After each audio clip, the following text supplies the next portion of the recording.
Hello, my name is Ethan. I'm 28. I work as a carpenter, mostly doing custom furniture and home renovations around town. I live in the same house where I grew up, which sounds pathetic until you realize I bought it from my parents when they retired to Florida. It's a solid two-story colonial with good bones. The kind of place where you can hear every creak in the floorboards and know exactly who's walking where just by the sound of their footsteps. My mom still has keys, of course.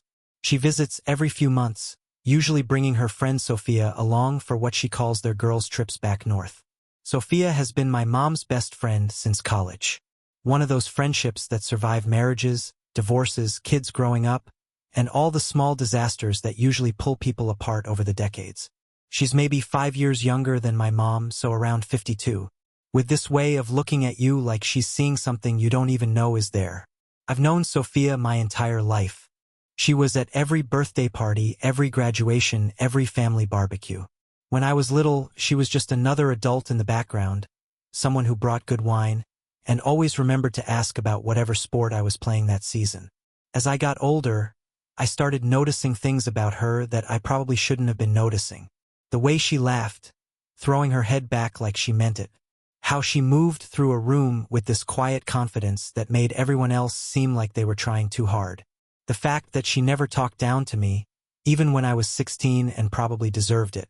But she was my mom's friend, off limits in every way that mattered. So I learned to appreciate her from a distance, the way you might appreciate a painting in a museum. Beautiful, but not something you could ever touch. The last time they visited was 3 months ago in early September.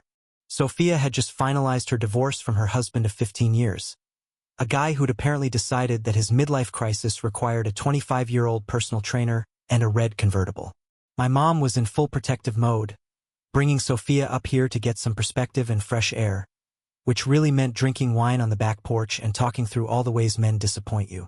I tried to give them space, but it's hard to be invisible in your own house. I'd catch fragments of their conversations through open windows while I was working in the garage. Sophia's voice, usually so steady, had this raw edge to it that made something twist in my chest. She wasn't crying exactly, but there was a brittleness there that made me want to fix something, anything, just to make it stop. On their last night, I was up late in my workshop sanding down a dining table I'd been commissioned to build. It was past midnight when I heard the soft knock on the back door. I almost ignored it, thinking it was just the wind. But then it came again. 3 gentle taps, deliberate and patient. I opened the door to find Sophia standing on my back porch wearing a thin cotton nightgown and a cardigan that looked like it had seen better decades. Her hair was loose around her shoulders and her feet were bare. She looked younger somehow, or maybe just more vulnerable than I'd ever seen her.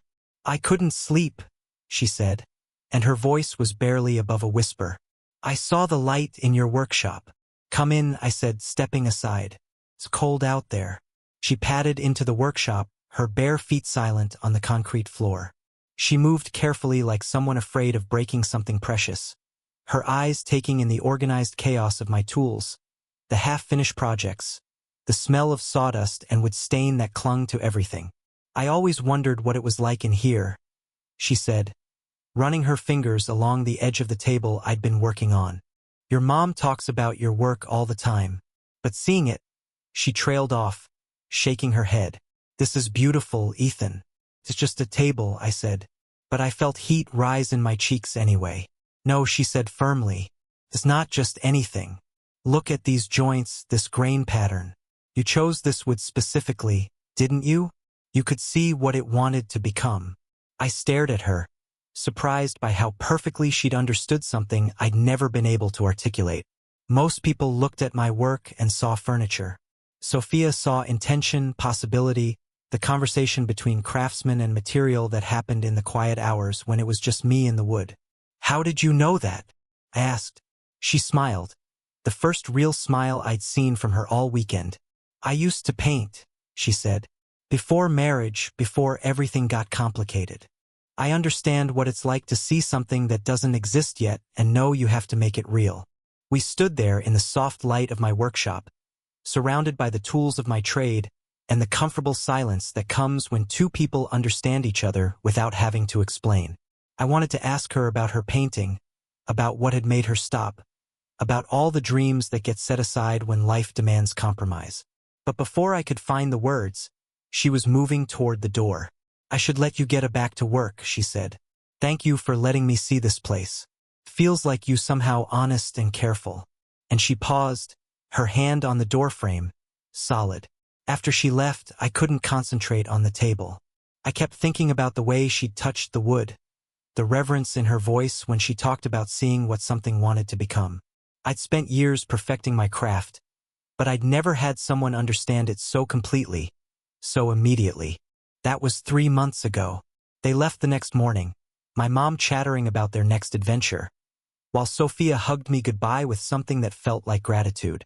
I went back to my routine, my work, my quiet life in the house that held 30 years of memories.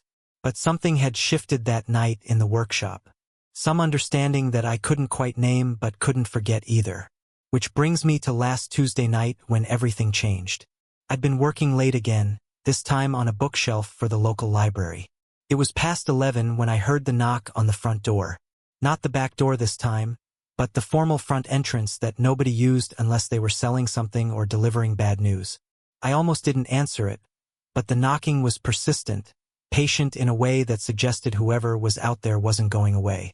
I opened the door to find Sophia standing on my front porch. But this wasn't the vulnerable woman in the nightgown from 3 months ago. She was dressed in dark jeans and a fitted black sweater, her hair pulled back in a way that emphasized the sharp line of her jaw. There was something different in her posture, a kind of determined energy that made the air around her feel charged. "Sophia," I said, confused. "Is everything okay? Where's my mom?" "She's in Florida," Sophia said. "I drove up alone. Is something wrong? Did something happen?" She looked at me for a long moment, her green eyes steady and unreadable. "Can I come in?" I stepped aside and she walked past me into the living room. She moved differently now, with purpose instead of hesitation. She turned to face me and I could see something had changed in the months since I'd last seen her. The brittleness was gone, replaced by something stronger, more certain. "I've been thinking about that night," she said, "in your workshop." "Okay," I said carefully. "I've been thinking about a lot of things, actually. About the last 15 years, about who I was and who I thought I was supposed to be, about the person I used to be before I learned to make myself smaller to fit into someone else's idea of what my life should look like." She was pacing now, her energy filling the room in a way that made me suddenly aware of how quiet my house usually was, how still and careful I'd learned to be in my own space. "I started painting again," she said. "Did you know that 3 weeks after the divorce was final? I bought canvases and oils and spent an entire weekend covered in paint, making things I'd forgotten I knew how to make." "That's great," I said. "And I meant it. I'm glad you're painting again." "Are you?" she asked, stopping her pacing to look at me directly. "Because I've been wondering if you understand what that means." I shook my head, lost. "It means I'm remembering who I am when nobody's watching. When I don't have to be anyone's wife or anyone's idea of what a woman my age should want or need or dream about." She took a step closer. "It means I'm finally ready to stop pretending I don't see the way you look at me." My heart stopped. Actually stopped, like someone had reached into my chest and squeezed. "Sophia, I know," she said softly. "I know this is complicated. I know I'm your mother's best friend. And I know there are a dozen reasons why this is a terrible idea. But I also know that I've spent the last 3 months thinking about that night in your workshop, about the way you saw my understanding of your work as a gift instead of an intrusion, about how long it's been since someone looked at me the way you look at me." "How do I look at you?" I asked, my voice barely working. "Like you see me," she said simply. "Not the role I play or the age I am or the mistakes I've made. Just me." I wanted to say something, anything, but my brain had apparently stopped functioning. This was Sophia, my mom Sophia, the woman I'd been carefully not thinking about for most of my adult life. And she was standing in my living room telling me she'd been thinking about me, too. "I know this is a lot," she said, misreading my silence. "I know I'm probably making a fool of myself, but I drove 4 hours to get here because I couldn't stop thinking about what it would be like to be honest with you. Just once to stop pretending that the way we understand each other is normal or casual or something I should ignore." "You're not making a fool of yourself," I managed. No. I took a breath, trying to find my footing in this conversation that had tilted my entire world sideways. I never thought you saw me that way. She laughed, but it wasn't a happy sound. Ethan, I've been seeing you that way since you were 25 and came home from college with your carpentry degree and those hands that could make beautiful things. Do you think I didn't notice when you stopped being my friend's kid and started being a man worth noticing? But you never said anything. Of course, I didn't say anything. You were 25 and I was married, and it was completely inappropriate. But inappropriate doesn't make feelings disappear. It just makes them quieter. I stared at her, trying to process this information. 3 years she'd been aware of me, thinking about me for 3 years, while I'd been carefully maintaining my distance and telling myself that what I felt was one-sided and impossible. So what changed? I asked everything. She said my marriage ending, obviously, but more than that, I changed. I stopped being willing to live a small, careful life just because it's easier than admitting what I really want. And what do you really want? She looked at me for a long moment, and I could see her gathering her courage. I want to know what it would be like to be with someone who sees me the way you do. Someone who understands that making beautiful things matters. Someone who doesn't need me to be smaller or quieter or more convenient. My mouth was dry. Sophia, I want to know what it would be like to kiss you, she said, her voice dropping to barely above a whisper. I want to know if your hands feel as good as they look. I want to know if the way you touch would, so careful and sure, is the way you touch me. The air in the room felt thick, charged with possibility and danger and want. I could hear my heartbeat in my ears, could feel the weight of this moment settling around us like dust moss in sunlight. Your mom, I said weakly, will have to understand that her son is a grown man capable of making his own choices, Sophia said firmly, and that her friend is a grown woman who's done being careful about everything. This could ruin things between you and her. I mean, maybe, Sophia acknowledged. Or maybe she'll realize that two people she loves finding happiness together isn't actually a tragedy. I wanted to believe that. I wanted to believe that this could be simple, that wanting someone and being wanted back was enough to overcome all the complications. But I'd spent my whole life being careful, measuring twice and cutting once, thinking through consequences before acting. I can see you thinking, Sophia said, and there was something almost amused in her voice. You're trying to figure out all the ways this could go wrong, aren't you? I've spent the last 15 years thinking about all the ways things could go wrong, she said. I married someone safe, lived a safe life, made safe choices, and you know what I got for all that caution? A husband who left me for someone half my age, and a life that felt like I was sleepwalking through it. She moved closer, close enough that I could smell her perfume. Something subtle and warm that made me think of summer evenings.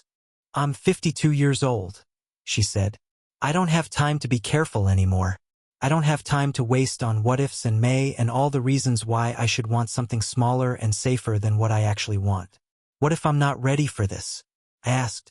What if I disappoint you? She reached up and touched my face, her palm warm against my cheek. Ethan, you've been ready for this longer than you know. And as for disappointing me, she smiled. And it was the smile I'd been memorizing for years without realizing it. I've been disappointed by someone who promised me everything and gave me nothing. I'd rather take a chance on someone who promises me honesty and gives me that. I leaned into her touch, closing my eyes for a moment. When I opened them, she was still there, still looking at me like I was something worth taking a risk for. If we do this, I said slowly, if we try this, I need you to know that I'm not playing games. I'm not looking for something casual or temporary. I don't know how to do things halfway. Good, she said. Neither do I. Not anymore. I kissed her. Then finally, after years of wondering what it would be like, her lips were soft and warm, and she tasted like wine and possibility. She made a small sound against my mouth, something between surprise and relief, and her hands fisted in my shirt like she was afraid I might change my mind and pull away. But I wasn't going anywhere. This was Sophia, the woman I'd been half in love with for longer than I care to admit. And she was kissing me back like she meant it, like this was something she'd been thinking about as much as I had. When we broke apart, we were both breathing hard. She looked up at me, her eyes bright and her cheeks flushed, and I thought about all the times I'd imagined this moment, and how none of my imaginings had come close to the reality of her in my arms. "Well," she said, her voice a little unsteady, "that was worth the drive." I laughed, surprised by the sound. "Just the drive worth a lot more than the drive," she said, and there was something in her voice that made heat pull low in my belly. "Worth the risk, worth the complications, worth whatever happens next." "What does happen next?" I asked. She smiled, and it was different from any smile I'd seen from her before. It was confident and a little wicked and entirely focused on me. "Well, I was thinking you could show me the rest of your house. I've only ever seen the kitchen and the living room and that workshop of yours." "Sophia," I said, her name coming out rougher than I'd intended. "What? Are you sure about this? Because once we go upstairs, once we cross that line, there's no going back to pretending this is just friendship." "Ethan," she said, stepping closer until her body was pressed against mine. "I drove 4 hours to get here. I told you I've been thinking about your hands for 3 months. I kissed you like I meant it. What part of that suggests I want to go back to pretending?" She had a point. Several points, actually. All of them valid and all of them making it very difficult to think clearly. Besides, she added, her voice dropping to that whisper that did things to my nervous system, "I have a confession to make. Yeah, that night in your workshop when I said I couldn't sleep, that wasn't entirely true." I raised an eyebrow, waiting. "I could have slept," she said, "but I kept thinking about you out there working with your hands, creating something beautiful, and I couldn't stop myself from wanting to see it, to see you in your element, doing what you love. So, you snuck out to my workshop in your nightgown." "I snuck out to your workshop in my nightgown," she confirmed. "And then I spent the next 3 months thinking about what would have happened if I'd been braver that night. If I told you then what I'm telling you now, what would have happened?" She looked up at me and there was heat in her eyes that made my breath catch. "I guess we'll never know, but we can find out what happens now." I kissed her again, deeper this time with less hesitation and more certainty. She melted against me, her body fitting against mine like we'd done this 1,000 times before. When her hands slipped under my shirt, her palms flat against my chest, I made a sound that was probably embarrassing but felt entirely necessary. "Upstairs," she said against my mouth. "Are you sure, Ethan?" she said, pulling back to look at me. "Seriously, I haven't been sure about anything in 15 years. But I'm sure about this. I'm sure about you." So, I took her hand and led her upstairs to my bedroom, the room I'd slept in alone for the past 5 years since my last relationship had ended in mutual recognition that we were better as friends. It was a simple room furnished with pieces I'd made myself, clean and uncluttered in the way of someone who'd learned to find peace and simplicity. Sophia looked around, taking in the handmade dresser, the bed frame I'd crafted from reclaimed barnwood, the reading chair positioned by the window where I spent Sunday mornings with coffee, and whatever book was currently holding my attention. "It's exactly what I expected," she said. "Is that good or bad?" "It's perfect," she said, turning back to me. "It's honest and well-made and completely you." She moved to the window, looking out at the backyard where my workshop sat bathed in moonlight. "I can see your workshop from here." "Yeah. Do you ever stand here and think about that night? About me coming to find you more than I should," I admitted. She turned back to me and there was something vulnerable in her expression again. "The woman I'd glimpsed 3 months ago. I think about it too, about how you looked at me when I said I used to paint. Like you understood something about me that I'd forgotten about myself." I crossed the room to her, unable to stay away any longer. "I did understand. I understood that you were someone who knew what it meant to create something, to see possibility where other people just saw raw materials. And I understood that you were someone who put care into everything you touched," she said, reaching up to trace the line of my jaw. "Someone who took time to do things right instead of just doing them fast." "Is that what you want?" I asked. "Someone who takes time to do things right." "Yes," she said simply. "I want someone who pays attention, someone who notices details, someone who—" She paused, seeming to search for words. "Someone who makes love like he makes furniture, with intention and patience and skill."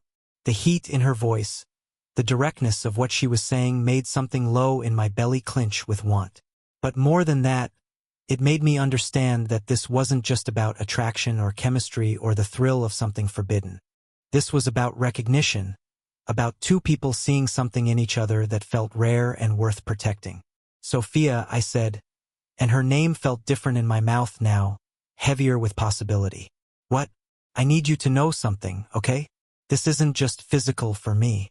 What I feel for you, what I've felt for you for years, it's not just about wanting to sleep with you. She smiled, and it was soft and real and entirely focused on me. What is it about? It's about the way you see things. The way you understood my work without me having to explain it. The way you talk about painting like it's something sacred.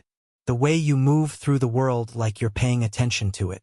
Like you notice things other people miss. I paused trying to find the right words. It's about the fact that you came back, that you drove 4 hours to tell me something that scared you because you thought it might be worth the risk. It is worth the risk, she said firmly. You're worth the risk. So are you? I said and kissed her again. This time when her hands moved under my shirt, I didn't hesitate to help her pull it over my head. When she pressed her palms flat against my chest, exploring the muscles I'd built through years of physical work, I let myself touch her, too. My hands mapping the curve of her waist, the soft skin of her neck, the line of her collar bone above the neckline of her sweater. She was beautiful in a way that had nothing to do with age or conventional standards and everything to do with the confidence she carried now. The way she moved like she knew exactly what she wanted and wasn't afraid to ask for it. When she pulled her sweater over her head, revealing a simple black bra and skin that looked like silk in the moonlight streaming through my bedroom window, I had to stop and just look at her for a moment. You're staring, she said, but she didn't sound self-conscious about it. You're beautiful, I said. I've thought so for years, but seeing you like this, seeing you sure of yourself. What? It's better than beautiful, it's powerful. She stepped closer. Close enough that I could feel the heat of her skin. I feel powerful, she said. For the first time in longer than I can remember. I feel like I know what I want, and I'm not afraid to take it. What do you want? You, she said simply. All of you. Tonight, tomorrow, however long you'll have me. I kissed her then with all the want I'd been carrying for years. All the careful distance I'd maintained crumbling under the reality of her in my arms, warm and willing and mine. She kissed me back with equal intensity, her hands in my hair, her body pressed against mine like she couldn't get close enough. When we finally made it to my bed, when clothes became obstacles to be removed rather than barriers to be maintained, when her skin was against mine and her breath was warm against my neck, I understood what she'd meant about taking time to do things right. This wasn't rushed or desperate or fumbling. This was careful and intentional and thorough, the way I approached every project in my workshop. I learned the geography of her body the same way I learned the grain of a piece of wood, with attention and patience and respect for what I was working with. She responded to my touch like she'd been waiting for someone to pay this kind of attention. Her body arching under my hands, soft sounds escaping her lips that made me want to discover every way I could make her feel good. When I took my time with her, when I focused on her pleasure with the same dedication I brought to my craft, she came apart in my arms with a kind of surrender that felt like trust. Afterward, when she was curled against my side, her head on my chest, and her breathing slow and even, I stared up at the ceiling and tried to process what had just happened. This was Sophia, my mom's best friend, the woman I'd been carefully not thinking about for years. And she was in my bed, in my arms, like she belonged there. What are you thinking about? She asked, her voice soft and drowsy. You, I said, honestly, this how it feels different than I expected. Different, how better? I said, more right? Like maybe all those years of thinking this was impossible were just me being afraid of wanting something I thought I couldn't have. She lifted her head to look at me, and even in the dim light I could see the satisfaction in her expression. And now I'm wondering why it took us so long to figure this out. She laughed, the sound vibrating against my chest. Because we're both stubborn and careful, and it took me getting divorced and you getting tired of being alone for us to be brave enough to be honest. Are you tired of being alone? I asked. I was, she said. I'm not anymore. I tightened my arms around her, and she settled more comfortably against me like she was planning to stay exactly where she was for the foreseeable future. Sophia M. What happens in the morning? In the morning, she said, I make you breakfast and we figure out how to tell your mother that her friend is sleeping with her son. That's going to be a fun conversation. Probably not, she agreed. But you know what? What? I don't care. I've spent too many years making decisions based on what other people might think or how they might react. I'm done with that. Even if she doesn't understand. Sophia was quiet for a moment, and I could feel her thinking. Your mother loves you, she said finally. And she loves me. She might be shocked. She might need time to adjust, but ultimately she wants both of us to be happy. And if we're happy together, you think she'll come around? I think she'll realize that love is rare enough that you don't question it when you find it, even if it comes in a package you weren't expecting. I hope she was right. My mom had always been protective of me, and Sophia was her closest friend. The potential for disaster was significant, but lying there with Sophia, warm and content in my arms, I found it hard to care about potential disasters. This felt too right, too natural, too much like something I'd been waiting for without knowing it. Besides, Sophia added, I'm not going anywhere. If she needs time to adjust, she'll have plenty of it. I'm not planning on this being a short-term thing. A nick-kin. No, she said firmly. I told you I don't have time for casual anymore. I want something real, something that matters, something worth fighting for. Is that what this is? What do you think? I thought about the way she'd driven 4 hours to tell me something that scared her. I thought about the way she'd kissed me like she meant it, the way she'd given herself to me with complete trust. I thought about the conversations we'd had, the way she understood my work, the way she saw me as someone worth taking a risk for. Yeah, I said. I think it is good, she said, pressing a kiss to my chest. Because I'm all in, Ethan. Whatever complications come up, whatever we have to figure out, I'm all in. So am I said, and meant it. We fell asleep like that, tangled together in my bed, and I woke up the next morning to the smell of coffee and the sound of someone moving around in my kitchen. For a moment, I was disoriented, used to having another person in my space. Then I remembered, and the memory brought a smile that I felt all the way down to my toes. I pulled on jeans and a t-shirt and padded downstairs to find Sophia at my stove wearing one of my button-down shirts and nothing else, making what looked like actual breakfast instead of the cereal or toast that constituted my usual morning routine. Good morning, I said, and she turned to smile at me. Good morning. I hope you don't mind. I raided your kitchen. You actually have real food in here, which is more than I expected from a bachelor. I cook, I said, moving to stand behind her, my arms around her waist. Not often, but I cook, she said, leaning back against me. Another skill I'll have to explore. Is that what we're calling it? She laughed and turned in my arms to kiss me. And it was so natural, so easy that I wondered how I'd ever thought this was complicated. This was just Sophia, the woman I'd been half in love with for years, making breakfast in my kitchen and kissing me good morning like we'd been doing it forever. So, she said against my lips about that conversation with your mother. Do we have to have it right now? Not right now, she said, but soon. She's going to want to know why I drove up here without telling her. And I'm not going to lie to her. What are you going to tell her? The truth? Sophia said simply that I realized I was in love with her son and decided to do something about it. I stared at her, the words hitting me like a physical blow. You're in love with me? She looked at me seriously and I could see her weighing her words. Yes, she said finally. I am. I have been for longer than I want to admit, and I'm tired of pretending otherwise. Sophia, I know it's fast, she said quickly. I know we just did this last night and it's probably too soon to say things like that. But I'm 52 years old and I've wasted enough time being careful with my words.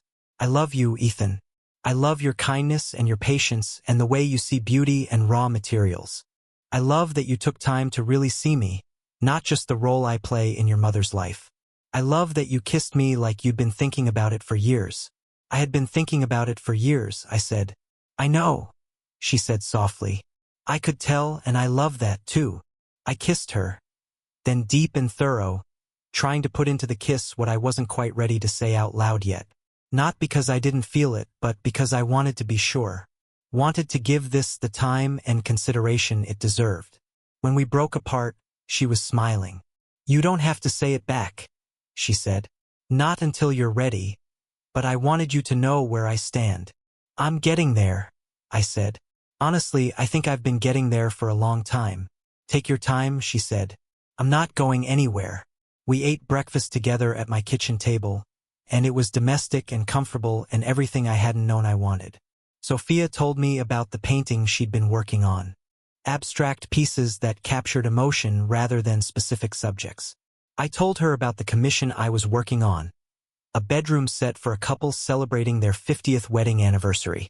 50 years, she said thoughtfully. Can you imagine being with someone for 50 years? Can you?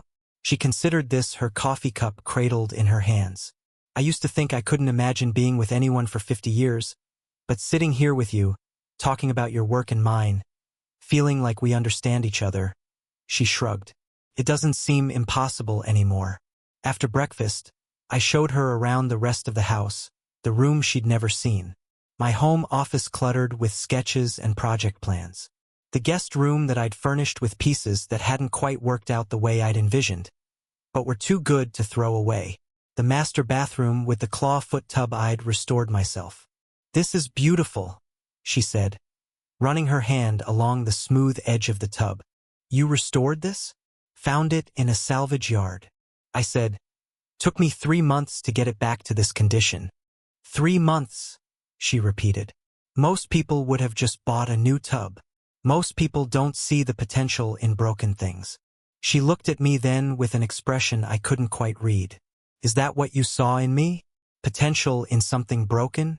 No, I said firmly. I saw someone who wasn't broken at all. Someone who was just constrained, like a piece of wood that's been cut too small for what it was meant to become. And now you're the right size. I said, now you're becoming what you were always supposed to be. She kissed me then, soft and grateful and full of something that felt like relief. I love the way you see things, she said. I love the way you see me. We spent the morning together talking and touching and learning each other in the daylight. She told me about her marriage, about the slow erosion of connection that had left her feeling invisible in her own life. I told her about my last relationship, about the woman who'd loved me but couldn't understand why I needed to work with my hands, why creating something beautiful mattered more to me than making more money in an office job. She used to say I was wasting my education. I said like having a degree meant I should be embarrassed about choosing to work with wood. That's ridiculous. Sophia said what you do is art. It's craft and art and skill all combined into something that makes people's lives more beautiful. That's what I tried to tell her. She didn't understand. No, I said she didn't. And eventually I realized that if someone doesn't understand something that fundamental about who you are, then maybe they don't understand you at all. Is that why you broke up? Part of it. We wanted different things, had different values. She wanted me to be someone I wasn't, and I wanted her to accept who I was. Neither of us was willing to compromise. Sophia nodded thoughtfully.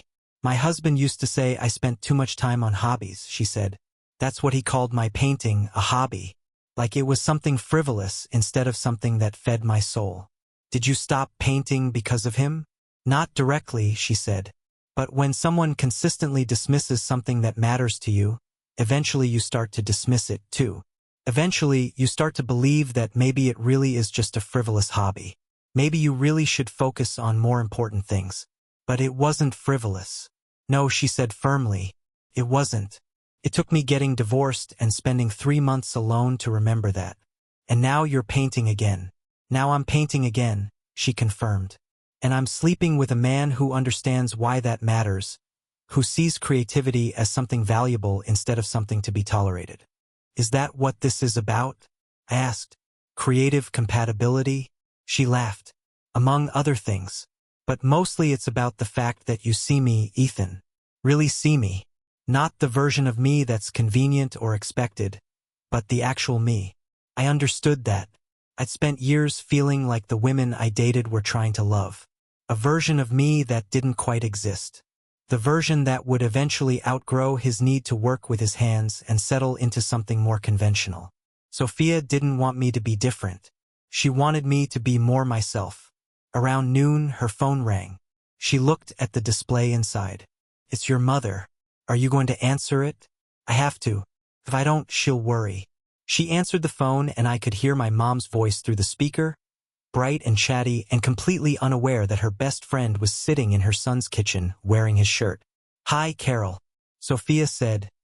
"No, I'm fine. I just decided to take a little trip. Actually, I'm visiting Ethan." "Yes, you're Ethan." "No, you don't need to call him. I'm here now. We're just having coffee and catching up."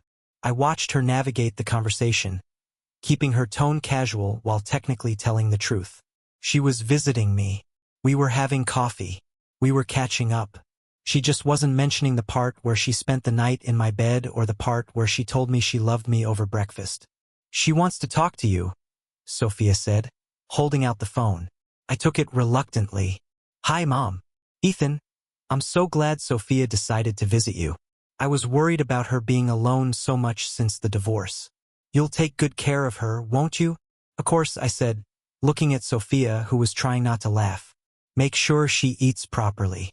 She's been losing too much weight. And don't let her spend all her time in her hotel room. Show her around town. Take her somewhere nice for dinner." "She's not staying in a hotel, Mom," I said before I could stop myself. There was a pause. "Oh, where is she staying?" I looked at Sophia, who was watching me with raised eyebrows and an expression that clearly said, "Your choice how much you want to tell her." "Here." I said, "She's staying here." "Oh, my mom said," and I could hear her processing this information. "Well, that's nice. The guest room is comfortable, isn't it? I helped you pick out that mattress." "Very comfortable," I said, not technically lying since I had no reason to believe the guest room mattress wasn't comfortable. "Good. Well, you two have fun. Sophia needs to get out and socialize more. Maybe you can introduce her to some of your friends." "Maybe," I said, "I'll let you go. Give Sophia my love." "I will. Love you, Mom." "Love you too, sweetheart." I hung up and handed the phone back to Sophia. That went better than expected. She doesn't suspect anything. If she does, she's not saying so, but she did tell me to take good care of you. "Are you going to?" "Yeah," I said, pulling her into my arms. "I am." We spent the afternoon in my workshop, and I showed her some of the techniques I used. Let her try her hand at sanding and staining. She was a natural, approaching the work with the same attention to detail that she brought to her painting. Watching her work, seeing the concentration on her face and the care in her movements, I understood something about the connection I felt with her. We were both makers. We both understood the satisfaction of creating something with our hands, the meditation of focused work, the joy of seeing raw materials transformed into something beautiful and useful. "This could do this all day," she said, stepping back to admire the piece of wood she'd been working on. "You could learn," I said. "If you wanted to, I could teach you. Would you want to? It wouldn't be weird mixing business with pleasure." "I don't think anything about this is going to be weird," I said. "Different, maybe new, but not weird." She smiled and kissed me, her hands still dusty with sawdust. "I love that you want to teach me things. I love that you see this as something we could share. Is that what you want to share this?" "I want to share everything," she said simply. "I want to know all the things you love, all the things that make you who you are. I want you to know the same about me." That evening, we cook a dinner together, and it was easy and natural and everything I'd never known I wanted. Sophia moved around my kitchen like she belonged there, and I found myself thinking about what it would be like if this wasn't just a visit, if this was our routine, our life. "What are you thinking about?" she asked, catching me staring at her while she chopped vegetables. "This," I said. "You here with me? What it would be like if it wasn't temporary." "Who says it has to be temporary?" I blinked at her. "You live 4 hours away?" "I live 4 hours away in a house that I'm selling because it holds too many memories of a life that didn't work out," she said matter-of-factly. "I work as a freelance graphic designer, which means I can work from anywhere with an internet connection. My divorce settlement gave me enough money to be choosy about where I want to live next." "Sophia, I'm not saying I want to move in tomorrow," she said quickly. "I'm saying that if this works, if we work, geography doesn't have to be the thing that stops us." I stared at her, trying to process this information. She was willing to move here to build a life with me in this small town where nothing exciting ever happened. And the most interesting thing about me was my ability to make furniture. "You'd really consider moving here, Ethan?" "I'd consider moving to Mars if it meant being with someone who sees me the way you do," she said. This town, your house, your workshop, the life you've built here, it's beautiful. It's real and grounded in everything I didn't know I was looking for. What about your painting? Your friends? Your life there? My painting I can do anywhere. My friends, well, most of them were couple friends, and divorced women don't fit as neatly into couple social dynamics. As for my life there, she shrugged. It was a life I built around someone else's dreams. I'd like to try building one around my own dreams for a change. And I'm part of those dreams. You're the biggest part of those dreams, she said, setting down her knife and turning to face me fully. I know it's fast. I know it's crazy, but I've never been more sure of anything in my life. You're what I want, Ethan. This is what I want. I kissed her, then deep and grateful and full of a hope I hadn't dared to feel.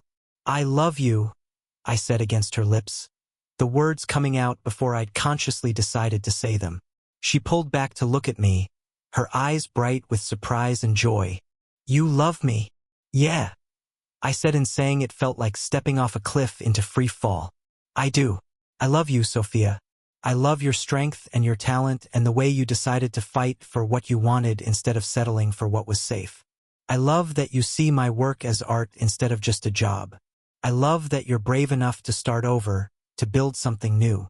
I love you too, she said, laughing through tears I hadn't noticed starting. God, I love you so much.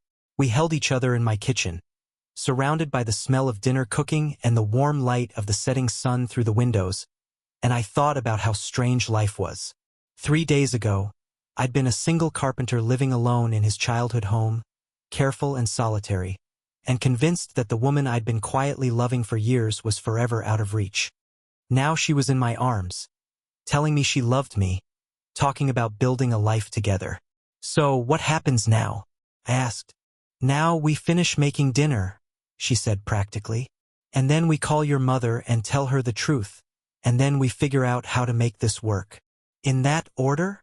In that order, she confirmed. Although I reserve the right to postpone the phone call until after we've had sex again, I want to be thoroughly satisfied before I deal with that particular conversation.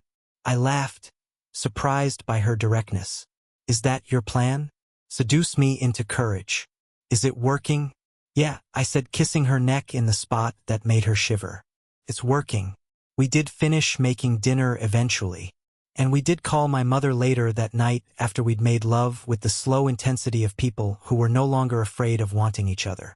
After we talked about practicalities and possibilities and all the ways we could make this impossible thing work, the conversation with my mom was interesting. There was a long silence after Sophia explained in her characteristically direct way that she and I had realized we had feelings for each other and were exploring the possibility of a relationship. How long? My mom asked finally. How long? What? Sophia replied. How long have you two been aware of each other this way? Sophia looked at me and I nodded. A while, she said. For me, a few years. For Ethan, I think about the same.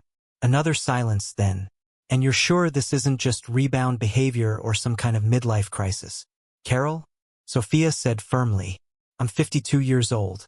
I think I know the difference between a rebound and real feelings. And your son is 38, not 18. We're both adults capable of making our own decisions about our lives. I know that, my mom said quickly. This is unexpected. I need some time to process. Of course, I said. Take all the time you need. But Mom, I want you to know that this isn't casual for either of us. This is serious. How serious? Sophia and I looked at each other. Serious enough that I'm considering relocating? Sophia said, serious enough that we're talking about a future together? Oh, my mom said, and I could hear her trying to adjust to this new reality. Oh wow, I know it's a lot, I said, and I know it's complicated, but I love her, Mom, and she loves me, and we think we could be really happy together. There was another long pause. Then, in a voice that was carefully controlled, are you happy right now? Are you both happy? Yes, Sophia and I said simultaneously. Happier than I've been in years, Sophia added. Happier than I knew I could be, I said. Well, my mom said finally, and I could hear her making a decision. I suppose that's what matters, isn't it? That you're both happy. "You're not angry?" Sophia asked. "I'm surprised," my mom said, "and I'll probably need some time to get used to the idea. But angry? No. You're two of my favorite people in the world. If you found happiness together, then I'm glad for you." The relief in the room was palpable. Sophia squeezed my hand and I realized I'd been holding my breath. "There will be an adjustment period," my mom continued. "This changes the dynamic of our friendship, Sophia. And our family relationships, Ethan. We'll have to figure out how to navigate that." "We will," Sophia said. "We'll figure it out together." "Yes," my mom said, and her voice was warmer now. "I suppose we will." After we hung up, Sophia and I sat in comfortable silence, processing what had just happened. We told the truth, faced the potential consequences, and come through it intact. My mom hadn't been thrilled, but she hadn't disowned us either. She'd given us her cautious blessing and her promise to try to understand. "That went better than I expected," Sophia said. "Yeah, I agreed. Although I think she's going to need some time to really wrap her head around it." "That's okay," Sophia said. "We have time." "Do we?" She looked at me seriously. "Ethan, I told you I'm all in. I meant that. Whatever we have to work through, whatever adjustments we have to make, I'm committed to making this work. Are you?" I thought about the question about what it meant to commit to someone, to choose to build a life together despite all the unknowns and potential complications. I thought about Sophia in my workshop, understanding my work without explanation. I thought about her in my kitchen, moving like she belonged there. I thought about her in my bed, giving herself to me with complete trust. "Yes," I said. "I'm all in, too." She smiled, the smile that I'd been memorizing for years and could now claim as my own. "Good," she said, "because I have plans for us." "What kind of plans?" "The kind that involve me moving here in the next few months. The kind that involve us figuring out how to combine your workshop with my art studio. The kind that involve building something together that's bigger and better than either of us could build alone." I kissed her then, sealing the promise we were making to each other. The commitment to try, to risk, to choose love over safety, impossibility over certainty. 6 months later, Sophia moved into my house officially, bringing her easel and her paints and her fierce determination to build a life that made her happy. We converted half of my workshop into her studio space. And now I work to the sound of her humming while she paints. The soft scratch of her brush against canvas mixing with the whisper of my sandpaper against wood. My mom visits more often now, ostensibly to check on how we're doing, but really because she's discovered that she likes seeing us happy together. She's gotten used to the idea that her best friend is also her daughter-in-law, though we haven't made that official yet.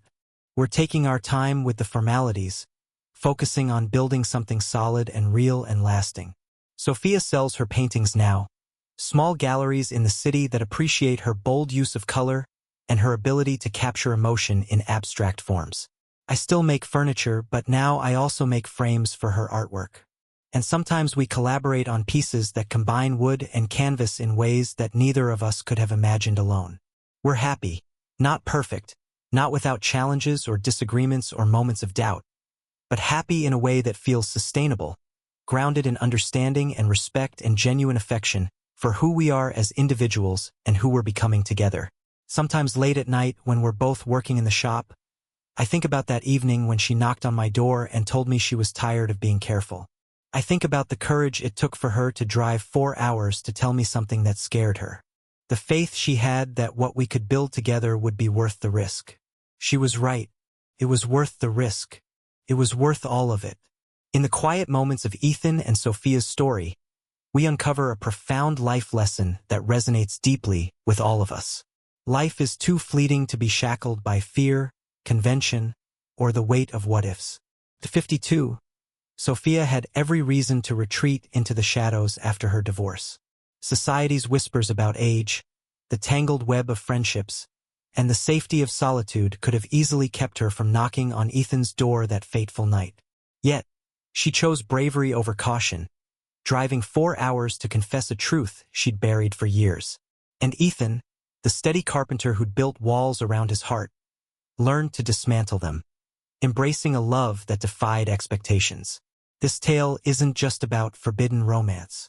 It's a heartfelt reminder that true happiness blooms when we stop shrinking ourselves to fit others' molds. We've all felt that pull, the dream deferred, the risk untaken, the love unspoken, leaving us with regrets that echo in the stillness of night. But imagine the freedom in Sophia's voice as she declares, "I don't have time to be careful anymore." It's a call to our souls. Seize the moments that scare you, for they often lead to the most beautiful transformations. Whether it's reigniting a passion like painting or opening your heart to someone who truly sees you, remember that love and fulfillment aren't reserved for the young or the unscarred. Therefore, anyone bold enough to claim them.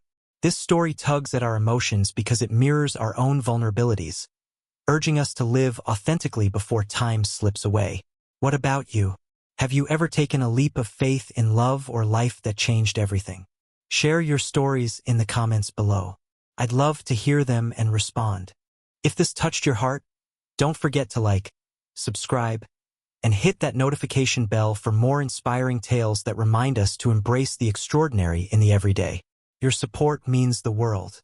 Let's build a community of courage.